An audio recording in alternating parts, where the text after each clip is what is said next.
हरे कृष्णा। चार धाम की यात्रा के बारे में तो हर कोई जानता है और करना भी चाहता है।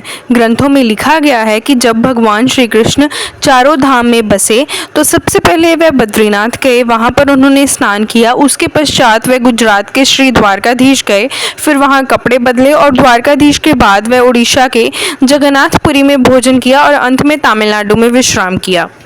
कहा जाता है कि जब भगवान विष्णु यानी कि भगवान श्री कृष्ण की देह के मौत के बारे में जब सुभद्रा माता और बलदेव दाऊ को पता लगा तो वह बहुत दुखी हुए और अंत में क्या हुआ था कि जो भगवान के शरीर को जब अग्नि में समर्पित किया गया तो उसके बाद जो भगवान का शरीर था वो तो समर्पित हो चुका, पर जो उनका दिल था वो वैसे का वैसा ही रहा और वो तैर के समुद्र के ऊपर आ चुका था उस समय।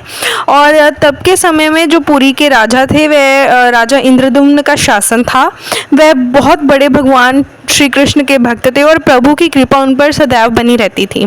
भगवान नारायण ने उन्हें सपने में आकर दर्शन दिए थे और उनको सारी बात बताकर आदेश दिया कि तुम मंदिर का निर्माण करवाओ।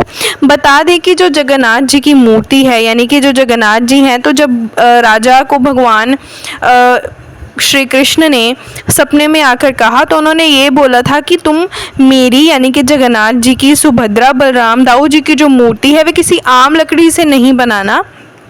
उसका जो सारा प्रक्रिया था वो उन्होंने उन्हें बताई और उन्होंने सपने में आकर, मतलब भगवान विष्णु ने राजा के सपने में आकर कहा था कि जो हमारी मूर्तियों के लिए जो लकड़ी है वह समुद्र में मिलेगी। ऐसा ही हुआ। जब राजा गए तो उन्हें लकड़ियों में जगन्नाथ जी की एक छवि दिखी। फिर उन्हें मूर्तियां बनाने के लिए मूर्तिकार चाहिए था, तो तभी विश्वकर्मा शिल्पकार का रूप धारण कर कर आए, पर उन्होंने एक शर्त रखी थी। शर्त ये थी कि जब वह श्री विग्रह के निर्माण काल के दौरान निर्माण कर रहे होंगे तो उस दौरान कोई भी जो है उन्हें परेशान नहीं करेगा और उन मूर्तियों को कोई भी व्यक्ति देखेगा नहीं और ना ही कोई उन्हें किसी भी चीज़ के लिए परेशान करेगा कमरे में आकर। तो राजा ने विश्वकर्मा जी की बात मान ली, पर कई दिन बीत जाने के बाद जब राजा अपनी जिज्ञासा को रोक नहीं पाए, उनका मन किया प्रभु के दर्शन करने के लिए, तो उन्होंने मूर्तियों के देखने के लिए चले गए। तो तब विश्वकर्मा को ये बात मालूम हो गई तो वह क्रोधित होकर वहाँ से ही चल दिए।